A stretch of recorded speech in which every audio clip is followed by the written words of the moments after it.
Gotta unmute our channels. We gotta unmute our channels. But hello, thank you very much for joining in today. I'm Lance. I'm going to be your host. I'm going to be doing all the technical stuff on the screen.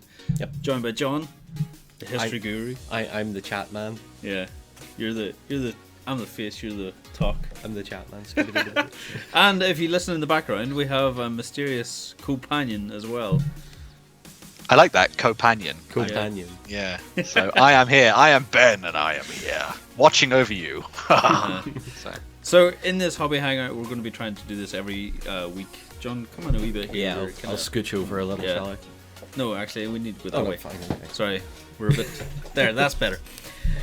Every week, we're going to be trying to look over the community at Beasts of War, what you've been doing, what you've been building, what you've been painting. Essentially, this stream is your stream because, much like PewDiePie, we rely on other people's content to create our streams. Yes, this is really just a moment for us to check out what the community's been painting and what they've been up to, and throw our little comments at it. And yeah, if you more have than comments, just oh my gosh, it's so gorgeous. We'll do. If you have comments and you have links, put them in the comments on the side or below, depending on what platform you're doing. Send us your projects, and Ben will be looking at them as well, and he can send me the links to them. We'll see them on screen. Yep. I think we should just get started. Yeah. Yeah. Let's just get started. Cool. Starting off in the what are you painting now thread. This is fantastic. We've got Martin45 with this Galagak raging Tarbox. John, what do you think of this thing? I think that's some of the finest skin tones. I mean, that's what makes it for me. The rest is good, but the shading and the highlighting on the skin is superb. It really is. What model range is this from? Mears? It's from Mears Miniatures, yeah. I really liked the like rusted sort of gauntlet he's got. I thought that was really cool. I've just been told, by the way, that maybe on Facebook we are titled as Fabled Realms Live Battles. So, okay. Okay, well, that's something that we can think about in a future stream, I think. But anyway, yes, I really like this model. It's one of those things where you can see all the crazy stuff that the sculptor's done, and then the painter has added more to this with the model as well. It's just fantastic. It's got a red tongue. Yes. That's pretty cool. I thought that was kind of cool. That's what I'm looking at. Ben, I don't know if you see this, but I've got it zoomed in on the screen here, and we're looking at all the finer details. It's like it's like we're police and we're looking for evidence on it. Yeah, actually, I agree with you with the rust and stuff on that gauntlet. That is really, really cool. Yeah. The kneecaps, the way the bone is just almost protruding out. Yeah. But the skin, nip work there. Lance, please. Yeah, okay. Fantastic work. Oh yeah, absolutely. You wouldn't stop distracting me. Next up we have Sutinius Polinius. We've got Andy. I love Andy's work. I love his like photograph work as well, because he always titles them in the top work. Really cool. Ben, what's your thoughts on Andy's work this time? I always love what Andy does. It's really fascinating when he does both modern stuff and ancient stuff for me. Like, because we see a lot of Dark Age things all over the place now, especially with Saga 2. But it's really nice to see someone go back and paint lots more of the classical sort of ancient stuff. Yep. And I think just the freehand work on the shield, I assume it's freehand work. It is Andy. Yeah. So I'm assuming it's that. But and also the sort of tartanish look to the cloak as well was just really awesome. Oh, yeah, and as you say, it's one of those things where he lights it in the right way as well when he takes photos. So you see, he's actually got a pattern on the collar. Yeah, that's on the sleeve as well. You're just showing off, man. Oh. Just showing off. And the thing is, you know that he's painted that in like 10 minutes or something. Yeah, Andy's ridiculous on the. It makes you feel absolutely ridiculous when you see his work and you go, but it takes me a day. Warren does say that he thinks the shield there is a transfer. So yeah. It's a transfer. Do you think? Yeah. Do you think? Still, well, it's still amazing anyway. Yeah. The fact we've had to question that. Oh, hold on a second. Hold on. I'm going to bring up Andy's second work on the zoom in here. Unfortunately, we may have to. Twitch terms of service. Twitch terms of service. We may have to do something to it here. There we go. So this is added for Justin exclusively. Yeah. But like the tattoo work on this is superb as well from Andy.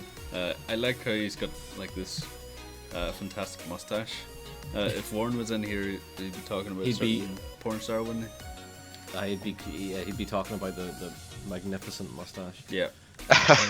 No, do you know what? He's right about the shields. Those are definitely transfers, but he's weathered them in so nicely. You'd actually have to get nice and close to it to check it out, and see if it is or not. Oh, I would reckon that these transfers are from, I think they're called Little Big Men Studios, I think it is. Yeah. Because they tend to do transfers for all sorts of different things, all the way through from like ancient stuff, Greek stuff, all the way through to Dark Age as well. So if you're interested in transfers and things for your models, that's a good place to go and have a look. So. Sweet. Yeah. Sweet. John, we have a fantastic thing lined up for you this time now. So this is... first off, it's Jim Tariskany. So if you have been reading any of our historical articles on the Beast of War website and the main page, usually on Mondays, this is what he's been working on recently. John, what are these? Oh, these are German tanks, my friend. These are Panzer IIIs and Panzer IVs. He's done them in a mid-war sort of 3-tone camouflage. Do you want me to wax? No, because if we wax lyrical, I was going to say John's not going to take over the stream for the next 3 hours. Well, me and Ben can just go. Yeah. You two can go away, and this will become the John Hobby chill out. I love the detail work on this though. Like he's went over every line on these, and when you're working with 15mm and particularly military 15mm, when there's a lot of camouflage, you really need to. What I always talk about in the painting tutorials is you make the camouflage work and then you break it. And the way you break it at 15mm is with your highlighting, your dry brushing, and that sort of stuff. Yeah. Because if you don't do that, then they're just going to sort of look like messy blobs on the table. So you have to define them in some way, and picking out colours and highlighting's the best way to do that in a hurry. These are like really nice photographs as well. I'm going to point out that I want to see people working on their photography as well, because paint jobs is one thing, but the photography always kind of gives you the final result. So what I would say for Riskany in the photography he's taking here is that he needs a lamp more in front of the models, like behind the camera. In this case, the light is very much top down on them, and that's fine, but you're losing a lot of depth in your photography by not having a lamp casting light towards them a bit more. One of the interesting things, actually, I realised when we saw that first model from the Mears Miniatures line, is how effectively you can set up something as simple as a photo booth with just kitchen towel as he had. Yeah. So as long as you can get that white background and then, as you say, get the lighting right, you can take some pretty good pictures. So, see, this image here is what I'm talking about. Is the picking out other colours. Now they're the likes of the tools and stuff that are on the side of the tank. That's not the colour they would be in reality, but because you're working at such a small scale, to bring those details out, you kind of have to push the artistic license a little bit. Yeah. Well, there's so many things sitting there that if you're working with 15mm and you're painting quite a lot of them, you want to stick to not many colours. Yeah. He's used 2 colours on the grey stuff. He's obviously got his 3 colours for his camouflage. He's done a wash and he's done a dry brush, and he's painted the tyres and the tracks, and that's it. He's also put the transfers on, and you have a very effective looking collection. Certainly from a gaming perspective, those look fantastic. Amazing, yeah. Laughing Boy says maybe we could do like a little video or something, maybe on how to take good pictures. That could be kind of cool. I've thought about this before, like making a guide on the forums and how to make good pictures, but maybe we could do a video and put it in the forums as well.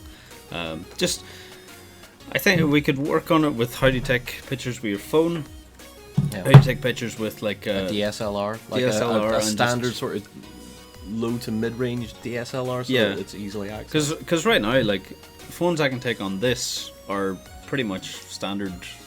Like there's really good detail compared to the DSLR. My phone's rubbish. Your phone's. My phone looks like it's got Vaseline over the lens, so there's absolutely no point in taking miniature photos with that. Yeah, but the one you vlog with the vlog phone is brilliant, so if you have a good phone, you can still take pretty good photos, but we will work on that once we have time. Moving on, Ben, we're looking at Bucket Knights What are these actually? These look like converted stealth suits. These look like Yeah. converted 40k stealth suits.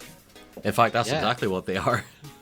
They look very cool. They look like they look very Ghost in the Shell anime, which I guess would be the case with everything from the Tau anyway, but especially the anime side of things. But they look very cool. I love the sort of grungy look to them, but then you've got that really nice contrast between the green and the white there as well. Yep. And the look works really nicely. They I love the detail in the lighting actually, like the little they almost look like LEDs, but what are these actually? Can you bring Yeah, up I can the, bring it the up zoom here. zoom? We can bring in the zoom. So I'm talking about here. He's highlighted these. Oh little yeah, he's done bulbs. like little like sensor heads and lenses and stuff. These are great. I wonder, are these transfers as well, John? The numbers look like transfers, but the other white writing around them looks freehand to me. Uh-huh. But I mean, those are brilliant. Really? Excellent little conversion works. I can see where some of the parts are coming from. It's mostly like stealth suit parts, but he's done a few other bits. Like there's Some of the weapons from the battle suits and yeah, stuff, I think. Yeah. he's taken some battle suit weapons and bits off them. There's a really nice little conversion. See, Dave Hawes is here from lunch. Dave, if you stick around for the next Cool. little while, we're going to be talking about your Deneb sculptures, so don't worry about that. We'll come back to you with a little bit of feedback we can. Next up, we have Brian Fowler, 713, Last of the Eschers. Ben, do you know anything about these? These are kind of your area, are they? These are Necromunda, Yeah. aren't they? Yeah, Necromunda. So this is one of the Necromunda gangs that came out with the big Underhive box. I think one of the things about the Games Workshop's paint schemes at the moment is when you see some of the studio ones, they don't tend to make the models stand out as well as they could be. But I think when you see some of the work that's done by the community members on some of these, suddenly they skyrocket. Like we saw some of them in the community spotlight last week. And just I reckon these look really fantastic as well. I just love the bright comic book style to them and that sort of punk edge as well. It's very cool.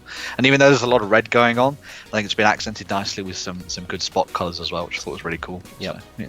They're broken up just enough with a few little colours in there, like the feathers on the back of the lady at the bottom on the tabard. Yeah. That's a nice little color differentiation. Next up, though, we have, I don't know, this is just an assault on color in my senses. This is cool. I like this. It seems like there's a lot of.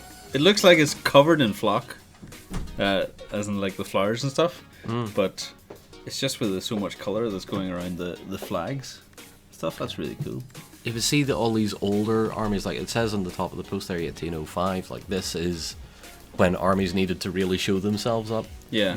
So the general stood at the back on his horse, could go, that's where that regiment is. That's the whole point. That's literally the whole point of armies being that bright back in the day. It's nice to see Vatican Guard.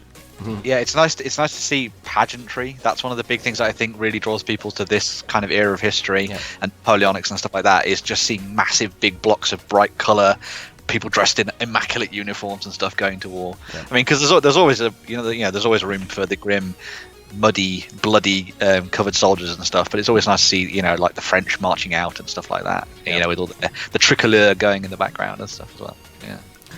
Joe, just a point on his basing, it's remarkably simple and effective. Yeah. Really, really nice. So there's a bit of static grass in there, a couple of tufts, and then I think you can either get the tufts with the colour on them, or you can, what I did in one of my project vlogs was dip the top, or brush the top of the tuft with a bit of PVA and then put that stuff on it. That's a really nice way of getting extra colours in there. Oh, Guild Ball next. Yeah. Now this is similar to what I was talking about earlier, maybe just a little bit of light on it, but I think overall the paint is excellent. Let's see if I can zoom in a little bit here. John, this is a smith skill, isn't it? Blacksmiths, yeah. As what Justin was painting a few months back, if I remember. Yeah, he showed us his stuff on the weekend there, I think. Yep. Yeah. If I was to offer some advice, maybe Go on. to clansmen, the basing could be a little brighter, perhaps, to sort of work against the rest of the models potentially. But other than that, they look very cool indeed. I've brightened up the image a little bit for us to see the details. But I mean, what I would suggest is, if you want to take the detail of these guys any further, is start looking at your dry brushing, because you would need a little bit of a higher silver dry brush over some of the metal work, and that would really make them bang. I think straight up. even a little bit of dry brush around here to show the glow of the fire. Oh yeah, and if you up get here as well. If you get a dry brush and you get some of your orange or your yellow, and dry brush it fairly hard on the just above this. So let's just give a small example here of what a dry brush could maybe affect. If I do That's this. a terrible example. Hold on. There we go. You can kind of see what's happening here. Like how cool would that look? Yeah, I guess that's what you'd be kind of going for, yeah.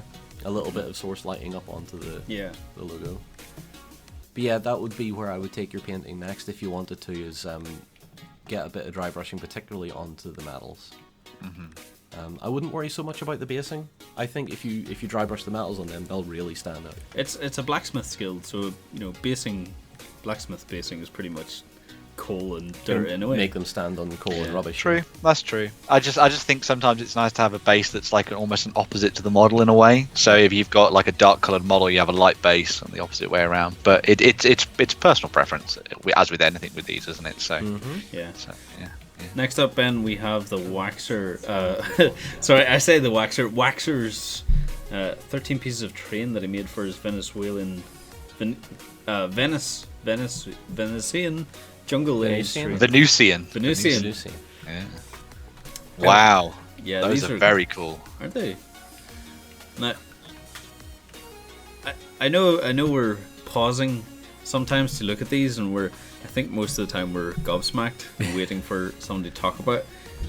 It's lovely work. I love the building work on this because it's like so clearly made of like clay or something that's degrading. And then we have fish tank foliage. See fish tank foliage. It is some of the finest around. Thank you very much, Sundancer GE, for following. Going to your like local pet store and picking up a whole load of that aquarium stuff, like it helps when you're making jungle terrain and sci-fi terrain. We used a lot of it for some Gates of Antares filming and Drowned Earth as well. Yeah, Drowned Earth, it was phenomenal. You couldn't see the miniatures after it. No, kind of defeated the point of the video build. Yeah, but like this terrain costs you what, £2 or so in the shops. Yep. That's all you need. I love that collapsed roadway. Maybe. What if you like sprayed like anti-shine on these? Would it help a little bit? Anti-shine will flake off. That's sort of plastic. Okay. So there, if you have any questions for John, like, don't let it to me. Ask these hound stupid him. questions. Yeah. Throw the question at me, and I shall endeavour to answer. And if I don't know the answer, I will shrug. Next up, we have Gangs of Rome. John, what do you think of Gangs of Rome? It's coming up soon. Well, it's out now, but it's only recently released. What do you think? I don't know, but I like this miniature. I'd like to bring Lloyd in for this, because I'd say Lloyd would be all over this. See that sweep of blue? That is just perfect. Everything about that's perfect. The highlighting is excellent on it.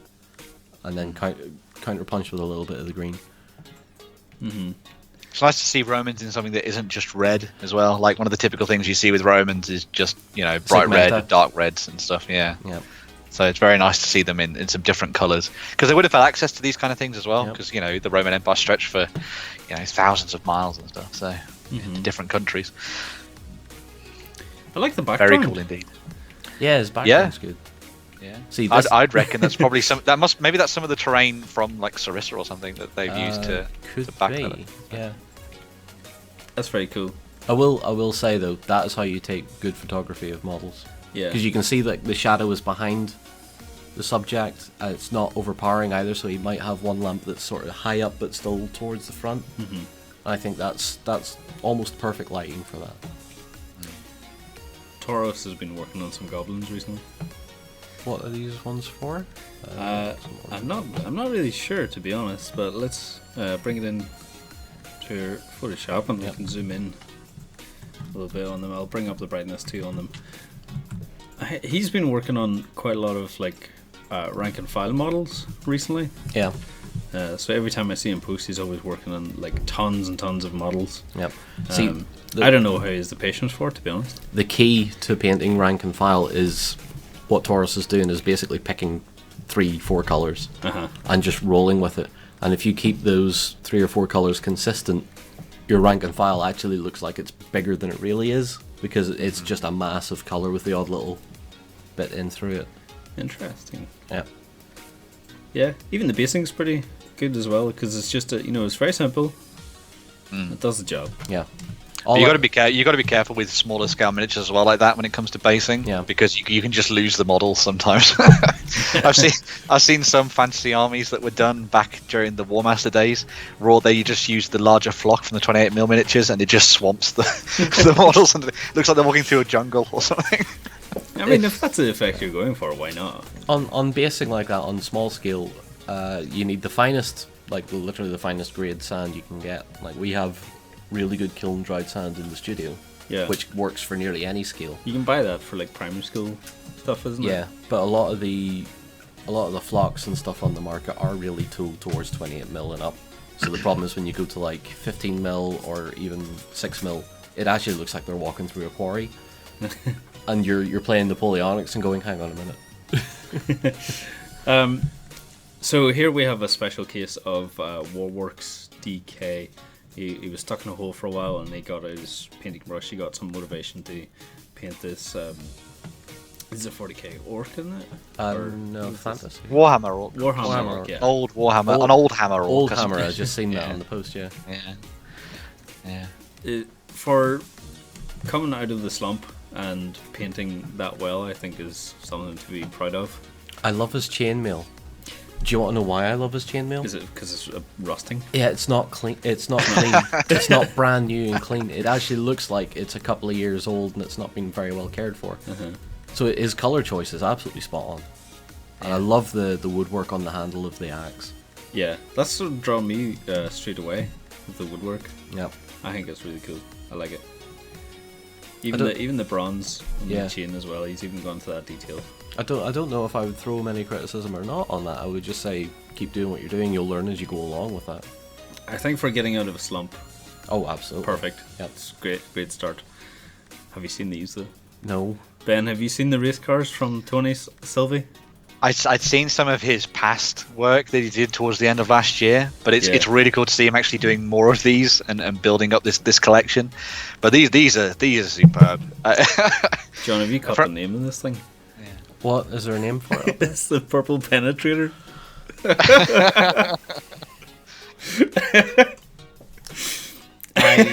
I refrain from commenting. It's on the smallest car with the biggest rockets. This is, I think, very similar to what we were talking about earlier about the lighting issues. Or not issues, but this Tony's done amazing work on just dry brushing the dust and stuff that comes from other cars, because obviously they're all racing. Oh yeah. Covered in dust. He's got a dog in his lap. Yeah. Got a little doggo. A little doggo. And there's even a fire thing. He said he wasn't too happy about the fire, but I think it's alright. I think maybe fire would go in the opposite way, would it? No, I think it would go red to yellow to black, would it? See, here's the thing, I don't know, because I keep seeing people painting it in different ways. You know, the easiest thing that we can do is we can just go fire. Well, I have a candle that and I reckon it's about right. So yeah, I suppose it's kind of a yellow to a red. Yeah. So I think the best way to maybe criticize this would be, add in. Don't let this be a solid red, but add in more blending. Yep. And don't be afraid of line. Because it looks like he's airbrushed the yellow fade into the orange into the red. Mm-hmm. I would continue that fade, make the fades longer, so that they weren't just quite so sharp. Yeah. Obviously, he's painted the black in to get the flame effect going. Mm-hmm. But what you need to be doing with that is being just a little more organic with your paint, with your brush strokes, and just let it flow a bit more evenly. Apart from that, it's a very solid attempt. I love white wall tires, by the way. That's cool. White wall tires are like the finest. Is this another one in progress? He must be building this. This looks scratch built. Yeah, well, because I think the base of that is one of the vehicles that I want to say Eureka does. I want to say Eureka. I think it's Eureka. But then he's obviously, I think he's bolted those weapons onto the back, and he's doing a bit of kit bashing and stuff there as well, which is pretty cool. So yeah. What about Very nice. John? There's a new game coming out. What is it? It's like the car racing game. Have you heard about it? Ben, do you know anything about it? There's this Gaslands. Gaslands, yeah. Yeah. The one from Osprey. It's like Mad Maxian style car racing on the tabletop. Very cool. And have you been playing much Gaslands, or have you tried it? Is it one of your 4 games? That No, you'd like to I've get not. into? No, I've not actually tried it out. It'd be really cool to give it a go. Actually, I know a lot of people at my local store have been playing it. So they went out and just bought boxes and boxes of Matchbox cars, and then have been sort of tinkering with them and changing them up. So maybe I'll have to go down on one of the weekends and see what the game's all about. I think we have a couple of storage boxes full of little cars like that. Yeah, because we were trying to make an in-house. I think I saw those weekend at game. some point. Yeah. They're all in the lockup now, so we might have to bring them back out again. Yeah. Next up, Ben, we're looking at Doffids. I think that's how you pronounce his name. Yeah, so we've got some Grey Knights up here. These are cool. I assume that... Are these finished, or are they in progress? I think these are in progress. Yeah, so he's just done the first stages on these models. As you can see, like I think the silvers are done on them. It's still good progress. And John, if you could take a step away from this, what's your next step on these? If I was painting Grey Knights, if I was painting silver armor, his base silver is great. It looks very tidy and very smooth. And there's a couple of directions you can go with it. If you have an airbrush and you're happy with it, start airbrushing your highlights on. If you're not happy with that and you fancy going a more hard edge approach, start practicing your hard edge highlighting. Because I love a dark silver with a light silver hard edge highlight, because it just makes them look really more heavy in a way, retaining a lot of that dark shading, keeps the weight of the models in, which is nice. Yeah. And we also have more some Guild Ball, which we can zoom into a little bit here. Guild Ball stuff's getting really popular now. I see it all the time in the forums. Oh, look how cool he is! You better bring him back. Oh, sorry, I forgot to switch screen. Look how clean those paint coats are. That is superb work, especially when he's playing with reds, pinks, and all these sort of more pastel-y sort of colours. They are beautifully executed. Go across, go across. Look at that. Look at that hair. That is amazing. It's so smooth. He hasn't finished these yet either. Do you know what? She almost feels like she could be cell shaded and look absolutely epic with it. Yeah. The shape of her clothes and her armor and stuff. These remind me of like Scooby-Doo villains. I can't remember her name, but is she veteran Harmony or something? I think. Look at the guy in the background though. Oh yes, it's a little bit blurred, but the dude with the top hat and the gigantic wrench. That's one of the things about the Guild Ball range as a whole, isn't it? It kind of invites you to have bright and vibrant colour schemes. Yep. I absolutely love the Guild Ball model. So go to town on the schemes, and I think he just needs a mustache. That's all. There we go. That is not very constructive nor critical. Sorry, it was fantastic, but I think it just needed a mustache. Yep. Reaching out, we've got Doug the Fug. Doug's always working on something. Doug is always working on something, except when he's at Tank Fest, because I ran into him at Tank Fest. Really? He came up to it, "Hi, John," and I turned around and went, "I did not expect to see anyone that knew me here." So he's been painting up these here. Fantastic light or photography on these as well. Paint jobs great too. I love the on the chain gun, like the hazard paint. Yeah, the hazard stripes. Yeah. What do they call them? Hazard chevrons or something? Caution rons. I don't know what they call it at all. Don't go near 'em. I don't know. Don't go near 'em lines.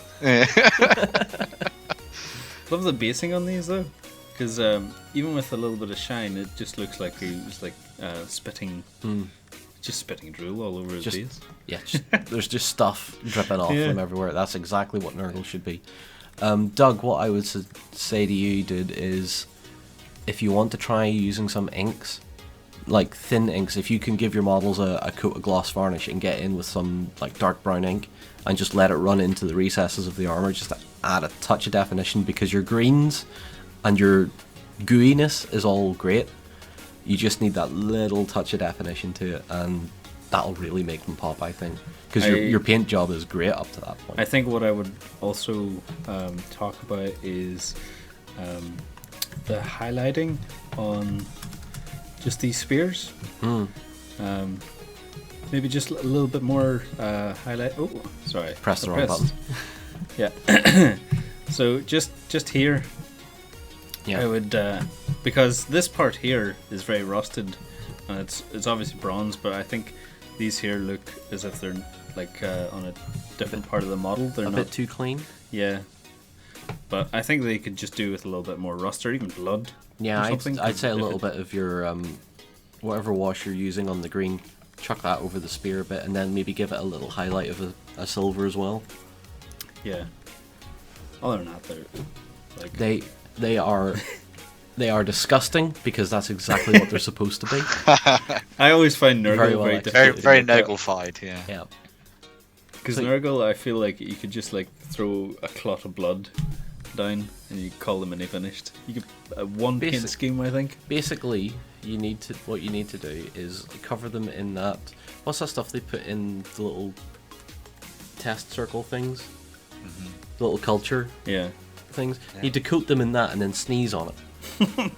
And you, Oh, I just want to. Sorry, I just want to point out someone in the chat, Tim Popelier. I've probably ruined your name, but he says he was the one who designed the Maximilian, the Mad Maximilian cars that we've been looking at earlier. Oh, Oh, nice. wow. And he designed them to be modular, as well as being converting as easy as possible. So it's very cool. That's really Apparently, my pronunciation could be worse. So that's a medium thumbs up, I guess. Yeah. So next up, Bucket Knight is. Sorry, I'm reading the topic. His girlfriend is wondering what the fun is about painting minis all Saturday afternoon. I think it's just it's the cathartic feeling of it. Like, do you get Yeah. anything out of painting minis? I know it's your job, John, but like, This, okay, a little bit of a heartfelt thing here. Painting it as a job and painting it as a hobby are two incredibly similar but different things. You're working with a lot tighter time scales when you're doing it as a job, but when I go home, what I tend to do is sit down with a like a scale model. So like I don't do scale modeling in here pretty much at all, and trying to relax and sitting down to a model I know in my head will take me 3 months, and know that at the end of those 3 months, if I'm still not finished, it doesn't matter.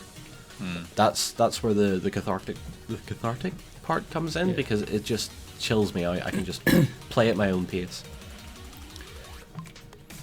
we're moving on to those are so bright. Lawner stuff here. Just based them in pink. That's so cool. Yeah, I love this. Yeah. it really brings the exoskeleton out. If you want a punchy collection, that one has just decked you in the chin. It's really, really cool. Are these the bases? Oh no, these are the guns. Yeah. And they're bottle caps. Do you know what? Basing them on bottle caps isn't actually that Yeah. bad looking. Would you say that this, like, it is? Would you say this is one of those things, John, that's quite simple but effective? Like, I reckon this would be quite easy to have done by other people as well, maybe. Or Absolutely. Yeah. Absolutely. I mean, he's playing with a good high contrast.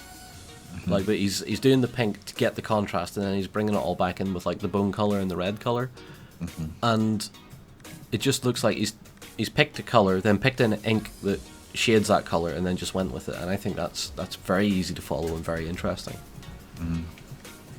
it would look really striking on the tabletop as well. That Yeah. especially for something like Dead Zone, which these are from, isn't it? So is it Dead Zone? It's Dead Zone. I Yeah. think it's dead. So. Yeah. Moving on to Andy's work again. Again, Andy, seriously, could you... I was almost going to suggest that he'd free-handed that Screaming Eagle on his shoulder, but I'm pretty sure he hasn't. No. So, yeah, that's fine. I can't shout at him for that. Andy's basing as well. Always looks really nice. It's a Really winter... sets the scene. Looks like a winter paratrooper based on his basing. I think that's the Warlord Plastics as well. So that Does look like it, doesn't it? Yeah, yeah. And then it continues as well. He's showing off. He's still Continues as doing well. more stuff. So showing off. Andy's non-stop. Yeah, he really is. But it's like he's picking 2 or 3 projects and just doing them simultaneously. It's like, could you stop showing off? 5 minutes. Andy, I always admire when Andy does something that's Roman because you can see the muscular work Yeah. that he's putting into it. I mean, there's more than likely this is sculpted into the mini, but Andy seems to really emphasize on his musculature, even on the forearm. If you look there, Yeah. I think it's fantastic.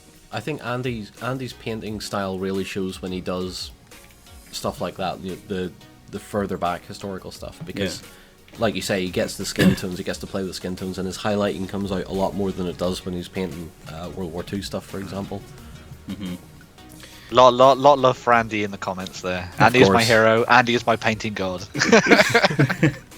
I could probably learn a lot from him, actually, to be honest. Yeah, I would, Andy's so quiet as well. He comes to boot camps and he just sits and paints. he's so nice. He gives me a hug and goes, "How you doing?" Yeah. Yeah, and that's about it. See Andy, and everyone's having like so much noise and stuff going on in the hallways, and then Andy's in the corner painting away, and he's got like 20 minis already painted. Yeah.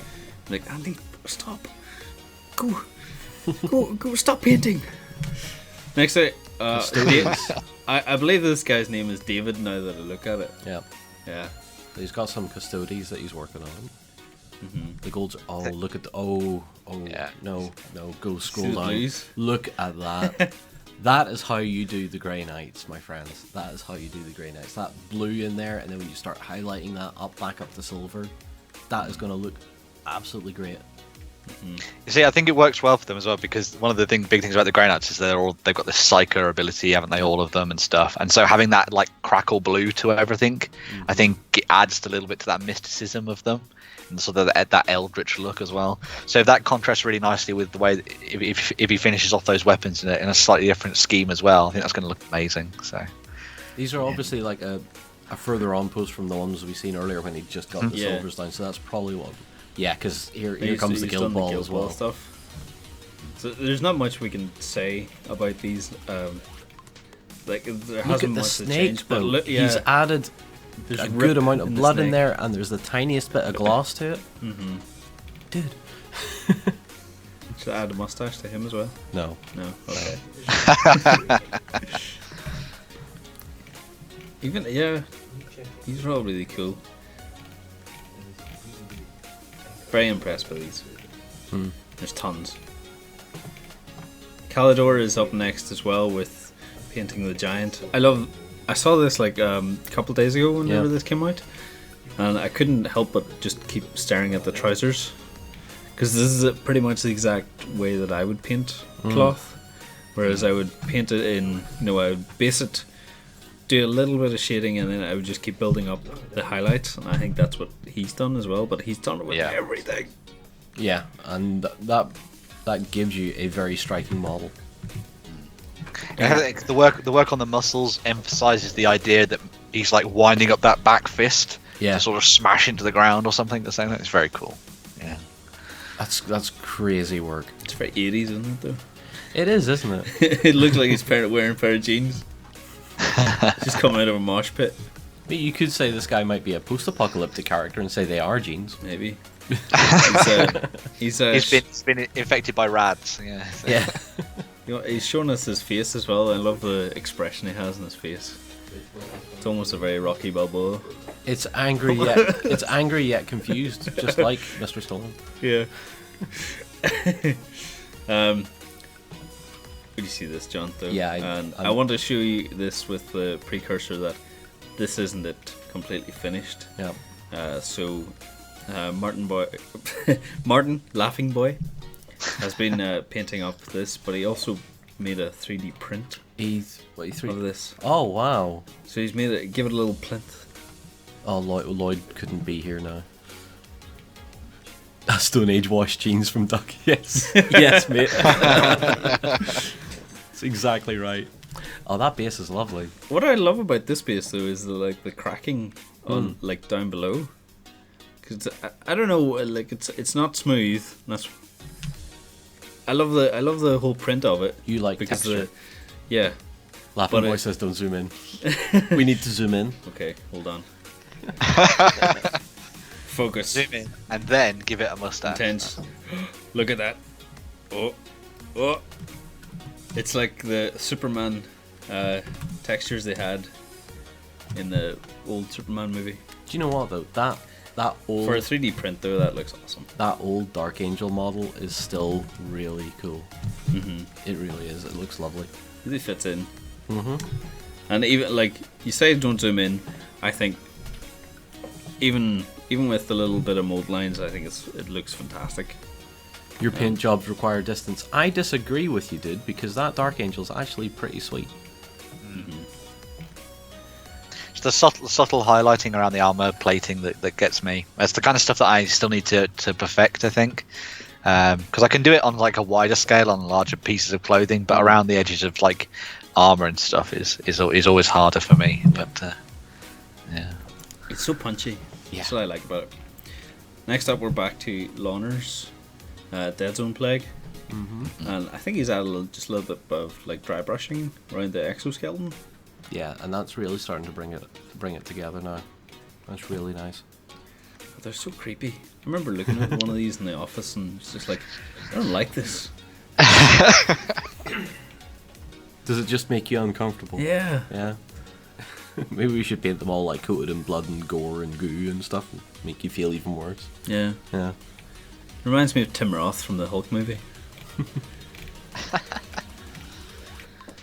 But yeah, I think this simple color scheme of just like pink and dry brushing with tan colors Yep. is fantastic for this like range. Yep. Because it looks alien. And moving on, we've got Lawner's as well, the Vladimir, the Dark Prince. Ben, what do you think of this one? It's just on the zenith shading on this at the minute, is it? yeah, it looks like the very early stages for the model there. But it's looking very cool. I like punchy red. Punchy red is always good. As I say, I've been saying it a couple of times over looking through these things, but I'm starting to really look like going towards brighter colours for miniatures. And so, because I've painted grimdark for so long, so it's really nice to see people brightening things up and doing something interesting with the shading and tones and stuff as well. So I'm going to be very interested to see how this turns out. So, Cool. especially that sword in particular. I really want to see how that sword turns out because it looks like it could be like a really nice focal point of that model. So Yeah. Ben, you've got a suggestion from Jerry to use the edge of your brush for your painting. Fohammer, thank you very much for following. Yeah, so highlighting doesn't have to be as difficult as you think, Ben. No. I think I've tried it before on. I think it was some Space Marines because I was thinking, well, they're the guys with the biggest armor plates to work with, and I can kind of get it, but I think it's one of the things I need to practice a bit more just so I get the hang of it more. But Do you have any of the Primaris models hanging about? I do. Yes, I've got some of the. I bought some of the like push together kits and stuff. So They're great to practice on, especially on large armor panels. Cool. I'm gonna give those guys a go. Yeah. Next up, we have Jammy Jim, who's just been doing some skin work, and I think it's fantastic. Very smooth. As well. Very nice.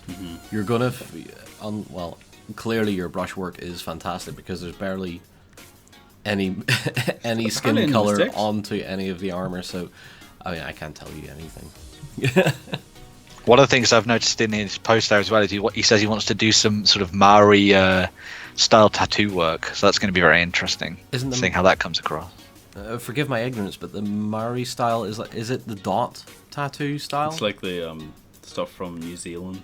Yeah. Yeah, so it's like dots and tribal swirls and stuff like that. So yeah. Well, a toothpick. A toothpick too? Yeah. The tip of a toothpick, either sharpen it or if you really want, get a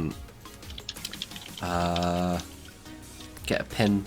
You know, it's for cloth and stuff. Yeah. Get a pin and It's a sewing needle. yeah, but Yeah. yeah. That would work, yeah. Miniature brushwork is working on. Is this Medusa? Yeah, it's Medusa from Demented Games. This is really cool because you usually see like green Yeah. Medusas. Yeah. Whereas this She is- looks very Aztec. Yeah. Well, the thing he's doing here, which I think is quite interesting. So it'd be good to see how this turns out as well, because he said this is a test for semi-transparent clothing, which I don't think I've seen very many people attempt. So this is going to be very cool. Yeah. Uh-huh. And we're back to Martin 45. Oh, he's based it now too. Yeah, he's based this. What was this thing, Ben? Galagak, the raging Tarmok. He had to say I wanted to say that all the time. This thing reminds me of Parabellum. Just with the extra limbs. Do you know the finest feature that is on this model now, and clearly he's seen it as well as I did, is the fact that the eyes are covered in like this coppery brass thing, and he's made that the feature. Yeah. It doesn't matter about the rest of the model. The rest of that model just holds itself together with that excellent skin tone, and then he's highlighted that copper, and look at the face. That This is beautiful blending on from the absolutely nose backwards as gorgeous. That is so gorgeous. He has to tell me how he did that. Has he worked on the metallics as well? Has he done a bit more to a little bit the of like accents and lining stuff? around there, Yeah. and a little bit more like rust work because I think this wasn't as like rusted brown. And possibly added a bit more there, yeah. That is so good. That is so neat as well. terrifying. Yep. But that's terrifying in an awesome way. It does the thing that I was saying earlier as well, where you've got this different type of base colouring towards the rest of the model, so it sort of offsets it and frames it in a nice way as well. Yep. That's very cool. Let's just like ignore that one and look at this one. Oh my god. That is so good. I love the choice of colour for the mane and the hair, and again that fade into that red on the face. The shading, the shadows on this are awesome as well because like he's clearly not done as much highlighting in this. Please tell me he's airbrushing this, because that is superb blending if it isn't. He has to be, considering that there's. Yeah, actually, yeah, you can see a bit of the overspray. Now that is. See, airbrushing, guys. Airbrushing's the way. It's quick as well. It's not us you got to convince. You got to convince Justin of this so you can actually use his airbrush. That's what you got to do. Yeah. I will never convince Justin to do anything, because all the advice I have ever given him on painting, like, oh, you try and use some army paint or dip on that. No, I don't want to. Why? I just don't feel comfortable with it. Well, the way you're going to feel comfortable with it is getting the brush out and using it. It's not just that I look at the tin and think, no, not for me. Chain him to a desk and make him do it. It's the only way forward. Yeah. Have you seen what Rich Builds has been making recently? No. Rich is he sometimes comes to boot camps and he just brings random stuff. Like he brought the Walking Dead trailer Oh yeah. thing. Yep. He just sits and like his name is everything is what he does. His name is Richard and he builds stuff. And what he builds, I think he's testing out a game here, but he always makes like these really complicated looking but easy to build structures, I think. And I'd love to see like his desk area at home. I bet it's like covered in just random bits. I wonder, is he like a lot of us that like decide to build something one day and it's an idea with no thinking, no planning, and just go for it. Do you think he's one of these guys who don't plan anything and just go for it? Yeah, I think he's just one of those guys that's just like, I have all this material, let's do something cool with it. Yeah. But for me, I would start and then go, oh, hit that brick wall and then stop. The thing that I really like what he's been doing with the sort of Lizardmen style Seraphon terrain, which obviously works well with the miniatures he's been painting. Yeah. But I really like the stuff we were looking at earlier, which is those sort of like dungeon tiles that he's been doing in a material that you probably wouldn't have thought of as well, because I think it's some kind. I'm not entirely sure what it is, but it seems almost like a foamy type thing, maybe, or Yeah. it looks very nice. It looks a bit like craft foam of some sort, but I can't remember what it would be called. Moving on. It says whatever it is, it's surprisingly rigid. So All right. so there we go. Fair enough.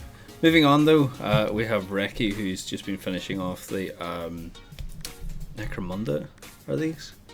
I think they are. So they're the Goliaths from Necromunda, yeah.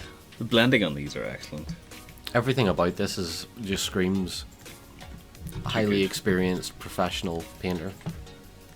Look at the what do you call this again on the face? Stop Damn, hitting the sorry. wrong button. I use short keys in Photoshop all the time, and whenever I hit short key in or streaming software, that's what happens. This here, The face. yeah, fantastic. Did you forget the name of Yeah. face? You forgot the word face. No, I was looking at the rusting of the yeah. bronze. Do you know what really impresses me is that chest plate. Look. You can see You can see the layers of. you can see the gradients Uh-huh. as he's worked it up to that highlight. And you know when you zoom in like that, it doesn't look.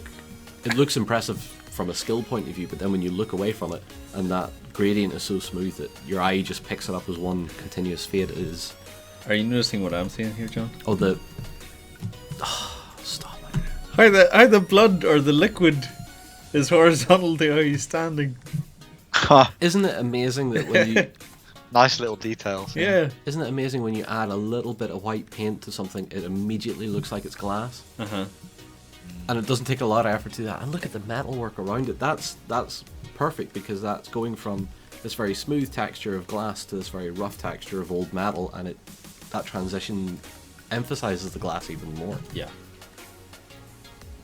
All right. Well, we could talk about this one all day, so We could, yes. we'll move away. We need to calm down. Oh, look, there's more of it. The rest of He's even done a chaplain as well. yeah. So. If you And want a librarian. God. oh wow. Oh my days. Oh, Primaris. Oh, Primaris Chaplain. Oh, that's They beautiful. are extremely sexy. Aren't they just? I have one, and now I feel like I need to repaint it. Yeah, John. You step up your game, man. I really do. Yeah. Oh, the librarian. Those whites are so smooth. That's beautiful work. Stop it. Either stop it or tell me what you're doing. Stop it and send us them. Yeah. Oh no, he's actually done a breakdown as well. The more we go down this, oh please keep going. Scroll. Sorry. No, I see a post by Sam. Keep scrolling. I want to find more of this Primaris stuff. Do you want to go up? Or No, down? I was hoping okay. that there would be more. No. No. Next up, we've got Sam. Sam, do you want to actually jump in on this? Sam's watching the stream. He's been watching the and stream. he's just right there. Yeah. I can't hear Ben otherwise. Here, tell you what, you can talk with Ben here. So, Hello, Ben. Hello there, Sam. So you've been tinkering on some hobbits, then, have you? Yeah, and compared to everyone else on the stream, mine aren't a great showing, but I'm not really a painter. I think they're looking really good. It was one of the things I like about this is that you've got nice choices of different colours across the models. So you've got something that ties them all together with their sort of aprons and stuff, but then you've got the really nice colours in the background. Yeah. And Tom Bombadil, man, looking very good. I am very happy with Tom Bombadil. I've still got some work to do there on his boots and his beard there. Yeah. The one I'm really happy with actually is Gandalf. If you go Yes. off of it there, yeah. Most of the other stuff isn't finished painting. Gandalf himself I have finished, and we recently reorganized the office here, and you'll see behind us we have all these books on the shelf. And while I was digging through that, I found we had a bunch of the old Lord of the Rings source books, including one for the Fellowship and one for the Scouring of the Shire. And Very cool, They yeah. recently mysteriously disappeared because they had painting guides in them. Ah, So I took them home and followed some of them for Gandalf there. And very cool. yeah, Lance has just come to the bottom there. Bilbo, the one who started it all for me. I've had that model since I was about 12, and a friend gave it to me. when did It's a you paint fantastic this? little model, that one. Sorry? Love that. When did you paint this? Did you paint this when you were 12? No, I painted this a few months ago. Ah. It's been sitting unpainted since I was 12. Yeah, don't you know that Sam is only 13? He just said I'm 13. Yeah. Okay, I best get on here. But thanks very much, guys. Cool. Thank you. Now, moving on. Should we drag Justin in here now and berate him for his painting? Because I've seen a few comments in the chat of people going, "Oh, Justin's talking rubbish." I was like, "That's great." I think we've got like one more page to go, and we'll try and get through them pretty quickly because we've got other topics that we might want to discuss. We have these guys. We have Deathwing Terminators. Deathwing Terminators that don't seem to be in the best of shape. I can see a bone sticking out of someone's foot. I'm pretty sure knowing my Space Marine anatomy, the bones shouldn't stick out of feet. No. So Did you go to school for that? I had to learn science for that. My goodness. Science. The thing that I quite like about what both he's done there, just quickly, is that he's got a squad that tells a story. Yeah. Because it's one of the things, it's very easy to build squads that are just there to just look like they're fighting, but it's nice sometimes to have one that tells a little bit of a narrative as well. Yep. So that's very cool indeed. Very nice work. Yeah. Ini's been painting up the Mythic Battles Pantheon stuff. A Oh, lot of dry brushing on the Minotaur. It's really cool. wow. Do you know what Actually, though? The Mythic sorry. Battle stuff really plays into being able to paint it quick, because there's so much going on the models. Really, really solid work there. Even the woodwork. The cool pickaxe. Yeah, it's great. You can see that he's really dry brushed this, and like this is definitely a tabletop, like straight to, and it works. Yep. It works. Honestly, And we've got this like cool stone monster. I have no idea who this one's now called. see that to me looks like a better paint job than the Minotaur. Now maybe that's because you've taken your time on it a bit more, or your color Yeah. choices are just a bit more, a bit smoother. And it's hard to describe that one. He's also been doing his Necromunda stuff. as Again, well. that's really solid looking. That is perfectly tabletop for me. And there's the main thing about tabletop. When you have a bunch of them done to the same standard, they look great. It's a really cool background too. Yeah. Is that just the board? Yeah, it's just the tiles that you get in Yeah. the base game, that. So, yeah. We've got Giannis working on stuff. Giannis comes in to some of my painting streams as well, and so he's always working on stuff. I really like the painting schemes, but I have one gripe about the models of these. Right. The backs. Why do the backs look like they've got pecs? Dude, that's the shoulder blade. Shoulder blades don't look like that though. Maybe This is if- what happens. This is what happens when you do shoulder day. Maybe if you went out into like the middle of nowhere in high summer for 5 months and didn't eat properly, you had to kill what you had to eat. Maybe your shoulder blades too could look like this. They just look like they've got pecs in their backs as well though. I love this guy though. Hold on, let me get a zoom in of this guy. You're gonna love this, John. This guy looks like he's just woken up out of bed. That's Do we have to go to battle today? do I have to fight him today? Do you know what? See the blue on the guy's trousers? The other Yeah. guy? That's class. Yeah. It's such a nice little flash of colour. But yes, Lance, don't you realise that you too, in 30 days, could have shoulder blades I can have shoulder as pecs. amazing as these? I can have Click back here pecs to find too. out how. Click here to find out this amazing secret. Yeah, definitely. Oh, Jammy Jim's actually continued on with this stuff. He's He's starting still to not even. Yeah, he's starting to base up the rest of the guy. Like he's still not even like. He's still getting everything. He's not making any mistakes. It's me a shame. See, this I've is painted this model with painting all over my hands. this is a great example of brush control. Mm-hmm. This is perfect brush control because he's quite clearly trying to retain the shading that he's done via, it's either airbrush or spray can. It definitely looks like airbrush to me. Yeah. So he's trying to retain that, and he's doing excellent work on it. Plus, as the likes of Duncan from Warhammer TV says, make sure your paints are thin and be as neat as you can. is the best advice that any painter could give any other painter, and it just continues. Or Yeah. Contagion. No. Yeah, John Contagion. That's from the Dark Imperium box set. Mm-hmm. I really A- like the smoke effect on this. Yeah. A very solid effort. Really, really nice. I would do a bit more on the chainmail. I would make it look a bit more rusty, but that's just my preference on that. Blending Just on to the separate cape it a there, bit more from the armor kind of thing. Yeah, Like that cloak's that's really brushwork good. there. Yeah, that cloak is really good. Mm-hmm. That's really cool. I like that. I love the color scheme of it too. The purple. See, yeah, that purple on the cloak and the green and the armor makes him look very ethereal in his own way, and the smoke being a very sort of bright blue. Both John's and Lance's audio keep breaking between the left and right audio channels. Old is telling us that there's something wrong. That's okay. All right. If there's anything wrong with our audio, please let us know. Ben, you can let us know too because you're listening in. Yeah. But I think that finishes off for the What Are You Painting Now thread. We've got some small topics that I think we want to discuss, Yep. and then we'll finish off the stream because we've been going for an hour now, which is great. Yep. But I think, John, we had a forum topic quite recently asking about Vallejo paints, and I was wondering if you could maybe answer this for him. Okay. If not, maybe someone in the forums can have a look. But he's wondering if anyone can help. This Vallejo green wash is drying very bright, and the recess is almost white in parts. And why is this happening? Apparently, you can see it. Yeah, I can see around it. the hat of the Mini. So even if I zoom in, if I zoom in here, we can maybe see what's happening. You put up the sleepy boy's face. So you Yeah, can that's- kind of see. Yeah, I can see what's going on there.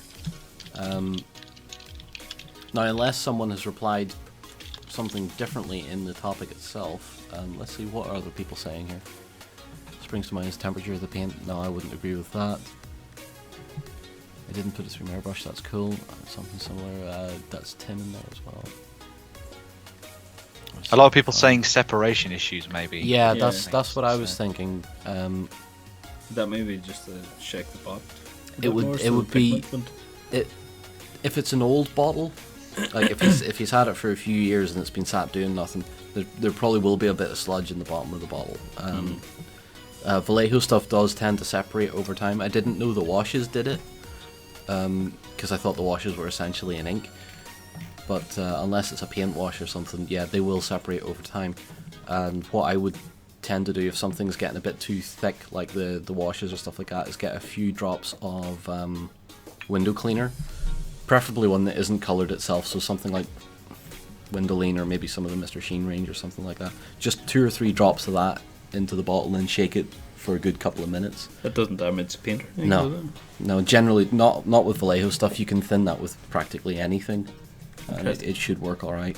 You will still find a separation issue happening, but you have to shake the bottle well before every use.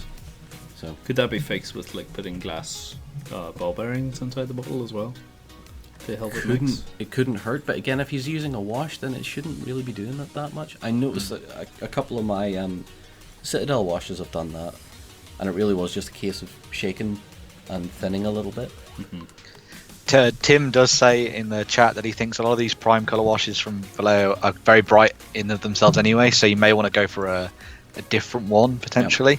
And I think Soap Dodger mentioned something a little bit about that in the forum as well. He says maybe go for a darker green or mix something up yourself potentially as well. I would mix a little bit of either black or brown into that green wash into a palette before applying it.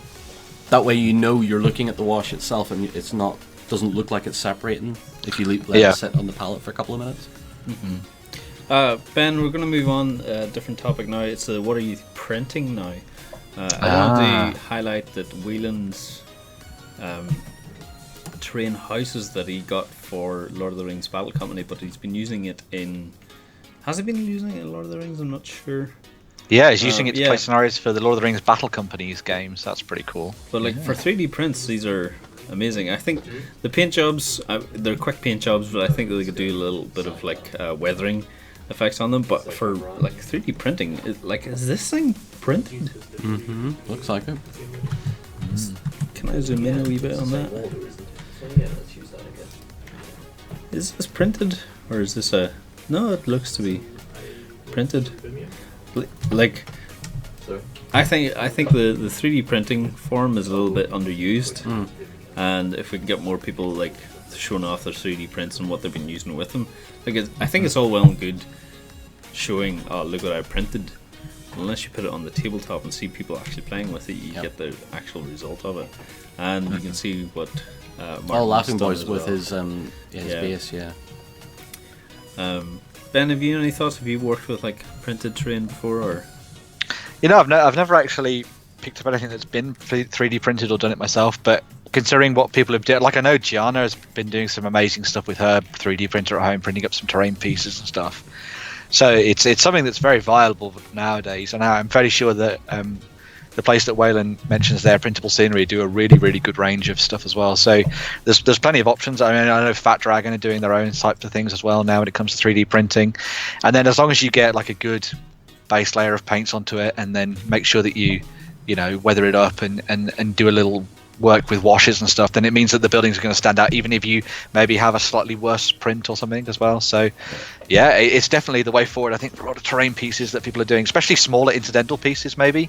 So sort of like rune stones or pillars and stuff like that. So yeah. Moving on as well, we have Dave Hawes' Deneb stuff, his sculpts. Have you seen these, Ben? This was the first time that I'd seen these when we were preparing for this, but they look very cool indeed. I'm really liking it. It's like a haunted fable. Yeah, so to the characters. Dave's been doing like a fantasy, pulpy, like skirmish game. Yeah. If I was to put it in terms with like something relatable, maybe Call of Cthulhu, from what I can see of it. Maybe he's in the chat and maybe he can actually tell us a little bit more about it, but he has a whole forum topic dedicated to this game and he's gone into so much detail. But these are the first sculpts that he's got back. He was wondering if we would get any more feedback on them. Personally, for me, I don't know if thinking about Warren and all, but this girl is very busty. I know in the artwork it looks like it. Yeah. Yeah.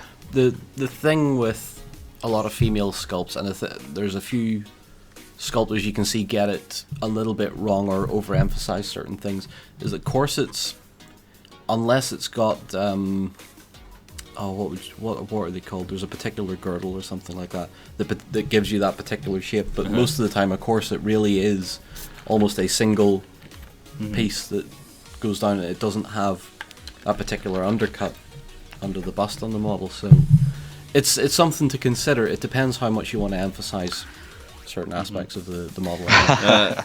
I just noticed as well that talking about glass ball bearings and decided not to go into industrial. You can get glass balls for like paint pots and stuff. Yeah.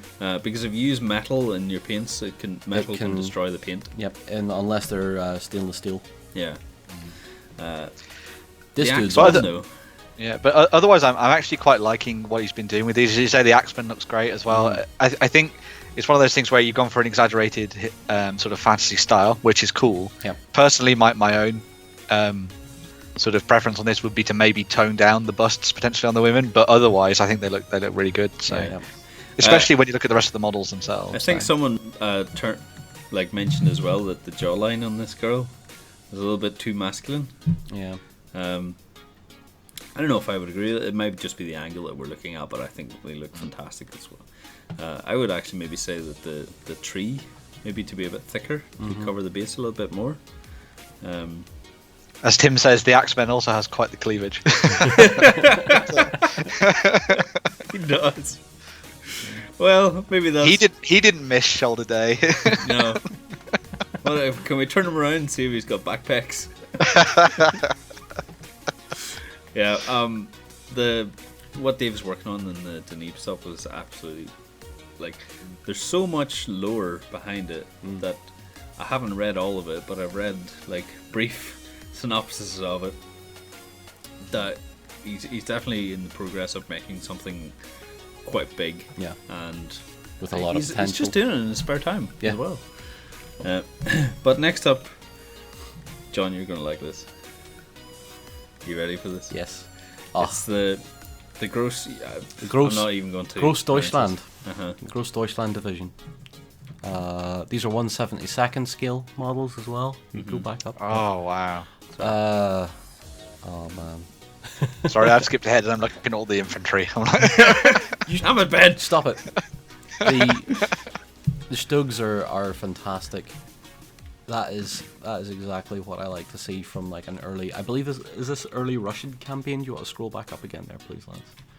I think you said it was Barbarossa. Yeah, 1941, covering its role in the invasion of Russia during Operation Barbarossa. I need a sign to hold up. I don't know what I'm looking at. Or what Sam used to say, it was tank gibberish. Hold up a little sign that says John's about to tank gibberish. But I know from looking at these that these are phenomenal paint jobs. Oh, absolutely. It only gets better, John. Yeah. This is why I picked this out. Look at the 88. Oh no, I think I can maybe leave the stream, Ben. We can maybe just go. that's gorgeous. And the troops inventory as well. Do you know what? 1/72 scale actually looks pretty good as a wargaming set. You know, it's not quite 10 mil and it's not quite 148. It's great. I love the facial expressions. This dude. I think that's the preferred scale, isn't it, for battle group as well? We've got what we need. We've Here we got the sign. We've Tank got the tank gibberish. gibberish sign. So. Oh yeah, but what range was this from, Ben? Did you see? Because these look like metal figures. I'm not sure where they're from, actually. Has been built from a variety of 1/72 manufacturers.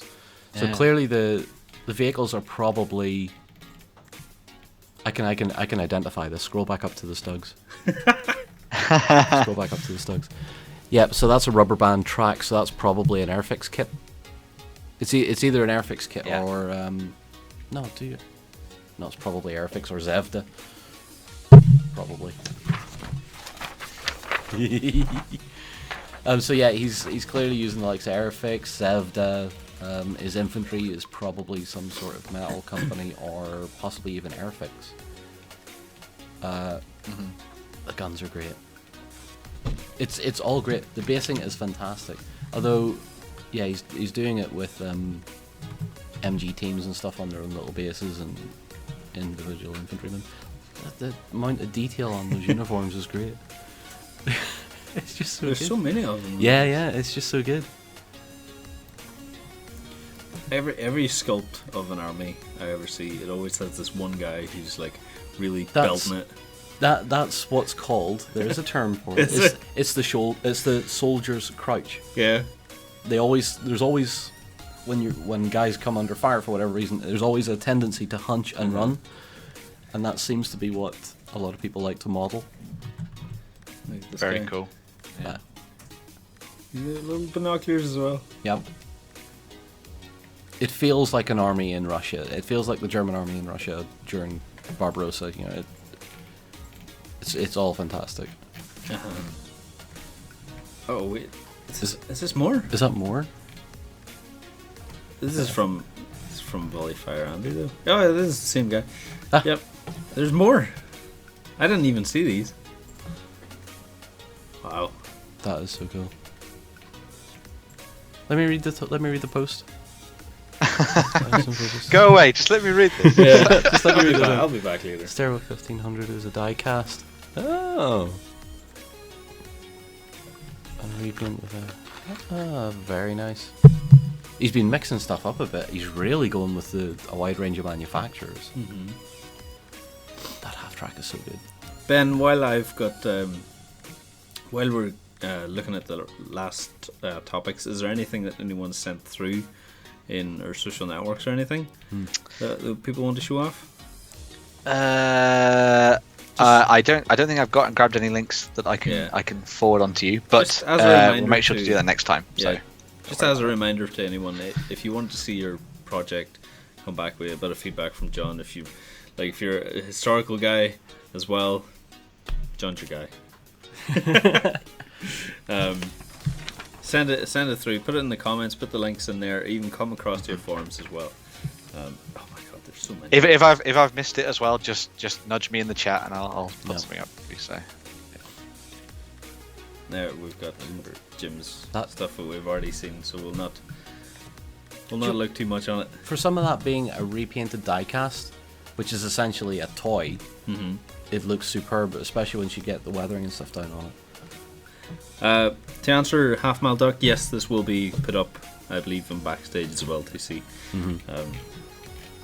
So let me have a little look. Is there any more to this? Oh, there is. There is actually There's more to more. this collection. Dude. Okay, stuff here. Oh, the SDKF said 222. Sorry. It's all gibberish to me. I know it's all like he's gibberish to you. rapping. The thing goes 222. No. Okay, sorry. Right. Brilliant. I'm gonna let you. Have a look I at have this shared here. something with John? you Yeah. on your Facebook there, Lance. If you want to Yeah, take a look. I see here now. Thank you very much.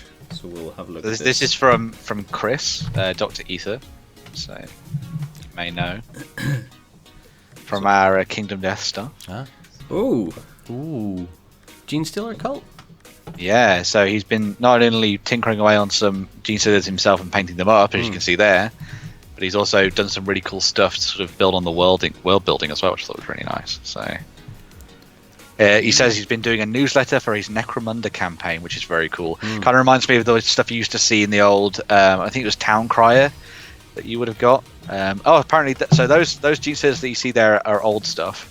But the kind of things that he's been working on for his newsletter are the new bits and pieces he's been doing. So, but it does give me that, as I was saying, that thought of like the town crier that you used to get for Mordheim and stuff, which is very cool. yeah. So, I really like when people go outside the top, or like the hobby of miniatures, and build things that are, you know, PDFs, build their own dice and things like that. It's always really, it's a nice change to see in the forums rather than just miniatures all the time. Yeah.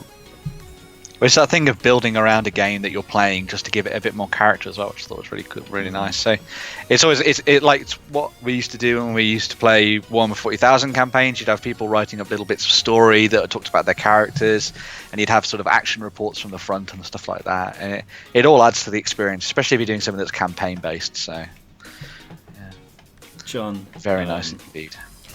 What is the cutest mini you've ever painted? The cutest, Yeah, the cutest mini I've ever painted. yeah. Are we talking person or vehicle? Oh dear. I thought you'd do Both. this. John, I keep throwing the camera. people who don't know John's a big softie in the office.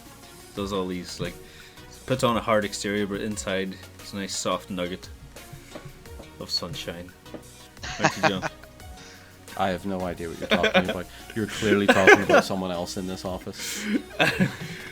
Commodore Rob has actually put up a topic saying, what is your cutest mini that you painted? And this is fantastic. So if you've got a really cute mini, put it in the topic as well, because we'd love to see them too. So Bulldog, some people have been saying that he's been humping the ball, but let's ignore that. But I think it's pretty cute. We've got even more as well. Like the Infinity Range, is this, or is this Relic Range? Yeah. The Infinity Range always has these really nice little models in it They do, that are perfect for that. It's I prefer, if you scroll back up, I prefer this little guy. This guy here. I love this little guy, and I like the rabbit. The rabbit's pretty cute. Yeah, that's pretty awesome. So I think it's just the anime feel of Infinity. There's always, if you make something small, it's always going to be cute. There's always going to be that chibi anime style. Have you seen this guy? The Oh rocking wow, horse? that's. I don't know where. I don't know. I don't know if It looks very nightmarish. I want to say, what is the skirmish game? They're from Raging Heroes Daughters of the Orphanage set, which I believe was a Kickstarter project as well, which is really cool. So Alright, okay. I can't really say that these fit into the cute category. I think they've got a cute scenario. It feels more like stuff that I would wake up in the middle of the night screaming at. Have you seen the bird though? Oh, is this someone making Sculpting it. 42 is Sculpting. sculpting? Has he finished the sculpt though? I'm not sure. 'Cause the idea I think is this gorgeous. is like maybe a print, like a sculpt on digital format. But yeah, the sculpt on this. That's adorable. it's a custom mission marker for a certain special Star Wars character in my Imperial Assault games. Inspired by the latest Rebels episodes leading into today's series finale. That is the cutest. That bird. Have you seen the That kitty bird. kitty game? Your kitty game? These are pretty cute as well. That is Let's see if we can zoom in a little bit here. Yeah. They remind me of some sort of like cat food ad. They remind me of Aristocats. Dreamies. They remind me of Dreamies. Dreamies. Yeah, you ever see the Dreamies ad on? Oh yeah. Yeah. Yeah. And lastly, Ben, I want to feature Meow Mix's From One Cat to Another. the the Guild Perfect Ball segue. Gallery. Well done. Yeah, thank you very much. So these are Very much the same in they are the blacksmiths, but they've got a little bit more color in the bases. So I think Angry Birds Mini. I really like these because I thought, I think they could be highlighted a little bit more, but I think overall it looks. The only thing I would do is even just give the soil the slightest bit of a dry brush. Yeah. But apart from that, I don't think they need anything. I think they are a high tabletop standard. I'd be more than happy to see a bunch of those in a cabinet waiting to be played with. So I think these were the ones we talked about on a community spotlight. I think it was last week's one, or it might have been the week before. I think it was last week. And these were miniatures that dragged Meow Mix out of a hobby slump, as we've talked before about. So, and he was just so inspired by what happened with the Guild Ball range going forward that he just had to paint everything. Yeah. And it's one of those crazy things where you get that bug for painting, and suddenly you just paint absolutely everything. Here's, I think, what we were talking about earlier. Yeah, see, there's your source line. There you go. That's so subtle and really nice. And it's even on the base as well. Yeah. And the sort of embers and stuff sitting out on the grass. What I like about this is, I don't know if everyone's Guild Ball team is like this, because I haven't played it, but all the bases are coloured differently to show what team you're on. Yeah. As well. It's a nice touch. I find it maybe on the Masons a little distracting. Maybe if because it was because it's so blue, along with like a fairly dark scheme. And some alchemists and hunters as well that Rob's been working on. I think this has just been everyone. Oh, I don't even want to talk about Alan's Guild Ball teams. Do you know he painted these?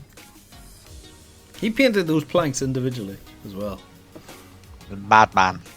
You, sir, must be just mad. He's a mad lad. You must be an award winner, because if you're not, you're Hashtag clearly not going to any. So. Yeah. Oh yeah, hashtag merch. Boom, boom, boom. Hashtag join the bow gang. Please no.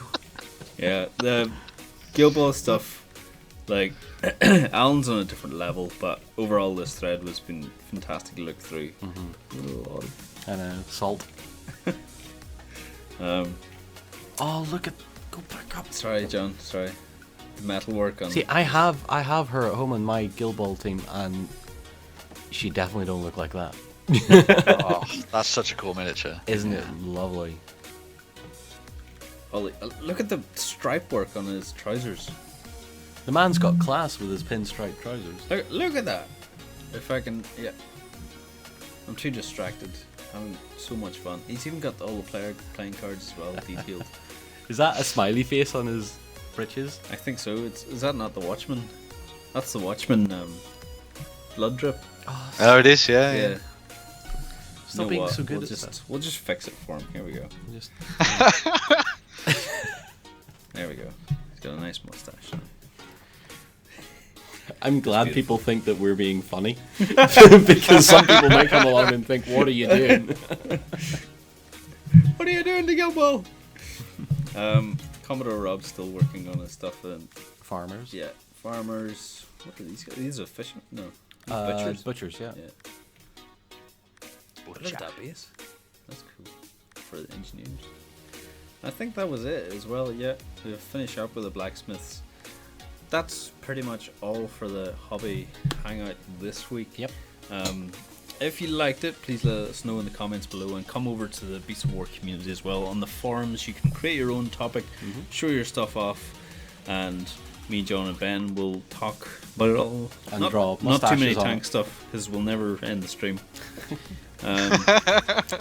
Plenty of drawn mustaches and plenty of... Yes! Lots of those. We hope you enjoyed the stream today. We'll be back again next week. John, have you any final words? Always remember to paint with 2 thin coats. And be as neat as possible. No, Duncan, I wish I could meet him. And just laugh about that. No, guys, I just think everyone is doing so well in the community. And just because this is our first stream, I'm just going to say that a lot of the really high-end painters in the community aren't afraid to advise or help. So if you're stuck on something, you put a picture up. Don't be afraid to post your rubbish up. If you think it's rubbish, post it up anyway, and then say, "Can I get somewhere with this?" Someone's bound to come in and give you that little bit of support, because it's all about enthusiasm in the community. So that's all I have to say. That's what we do in the office. We come in, we're like, what do you think of this? And we're like, yeah, you can fix that bit and fix that bit. And you're like, Justin, you could use some army paint or dip on that. No, I don't want to. Why? Because I don't like it. You've never used it. That's how it goes in the office. Ben, any closing words? Basically mirroring John there. Just share your stuff in the forums and show it off. We have an amazing community that is really good about feeding back about stuff and getting you up to scratch with your painting, and we're always very inclusive about stuff as well. And it's genuinely one of my highlights, looking at the community spotlight we do every Friday and talking about that on the weekender as well, and just inspiring us to get more into painting and doing different things with different ranges as well. Like I wouldn't be painting half the things I'm doing or trying half the techniques I'm doing if I hadn't been looking at stuff that's been shared on Beasts of War in the community and stuff. So keep it up, and because you keep us going as much as you keep each other going as well. So yeah, absolutely. That's all from us today at the Hobby Hangout. We hope you enjoyed the stream. We'll see you next week. Bye. Say bye, John. Bye bye. Say bye, Ben. bye.